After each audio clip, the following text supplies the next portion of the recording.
শবে বরাত মানেই সারা বিশ্বের মুসলিমদের কাছে স্পেশাল কিছু, আর বিশেষ করে এই বাঙালি মুসলিমদের কাছে তো আরও অনেক বড় কিছু। আমাদের ছোটোবেলার শবে বরাত কত আনন্দময় ছিল, তাই না? চলুন আজকে শবে বরাত নিয়ে কিছু স্মৃতিচারণ করা যাক। আসসালামু আলাইকুম, শখে টুকিটাকির আজকের ছোট্ট একটি মিনি ভ্লগে সকলকে স্বাগতম। সবাই কেমন আছেন? তো আজকে চলে এলাম আবার নতুন একটি ভ্লগ নিয়ে এবং শবে বরাত নিয়ে কথা বলবো। শবে বরাত আসলে ছোটোবেলা থেকে আমরা কি দেখে এসেছি বলুন তো? ছোটোবেলায় আগে দেখে এসেছি যে মা রুটি তৈরি করতো, সাথে হালুয়া তৈরি করতো, সুজির হালুয়া, গাজরের হালুয়া, সাথে একটা ক্ষীর করতো, সেমাই করতো, আর সাথে কি থাকতো বলুন তো? সাথে থাকতো মুরগির মাংস অথবা গরুর মাংস।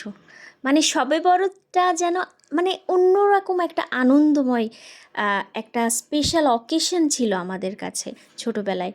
আর শবে বরাতের জন্য আমরা ওয়েট করতাম যে স্কুল ছুটি হবে, স্কুল ছুটি মানে বন্ধ থাকবে, দেন আম্মু এত কিছু তৈরি করবে। চালের রুটি, অবশ্যই শবে বরাতে চালের রুটি তৈরি করতে হবে, আটার রুটি না কিন্তু, চালের রুটি।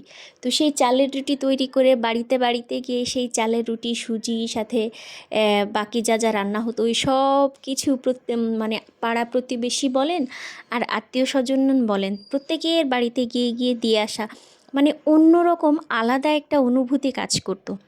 আর দিন শেষে কি বলুন তো, দিন শেষে যেহেতু আমি গ্রামের মেয়ে, আমরা কি করতাম, আমার বাড়ির পাশেই কিন্তু নদী। তো ওই সন্ধ্যাবেলা ফুপুদের সাথে, মা চাচির সাথে চলে যেতাম ওই নদীতে গোসল করতে।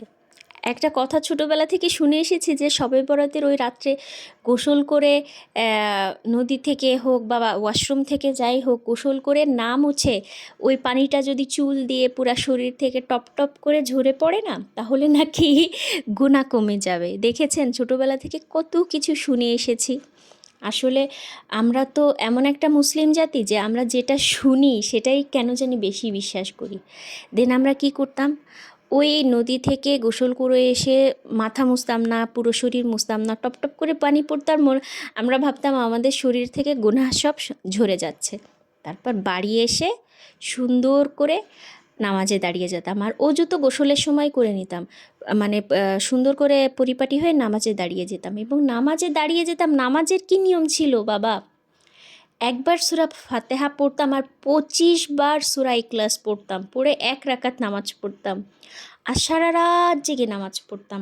মানে সেই দিনগুলোর কথা মনে পড়লে এখন খুব নস্টালজিয়া হয়ে যেতে হয়। এই যে এখন কি বলুন তো, নিজের মতো ঢাকা শহরে নিজের মতো সংসার, কই সেই চালের রুটিও হইল না, সেই সুজিও হইল না, সেই হালুয়াও হইল না, জাস্ট কোনো মতে রান্না করে নামাজের জন্য প্রস্তুতি নিলাম। এরপর যখন আস্তে আস্তে বড় হয়ে গেলাম, কালের পরিক্রমায় কিন্তু ওই যে ঐতিহ্যটা ছিল ওইটা নাই, এখন আর আগের মতো নাই। আর আম্মুকে ফোন দিলাম যে মা তুমি কি এবার আর সেরকম করছো? আম্মু বলল তোরা নাই, তুই নেই, তোর ভাইটা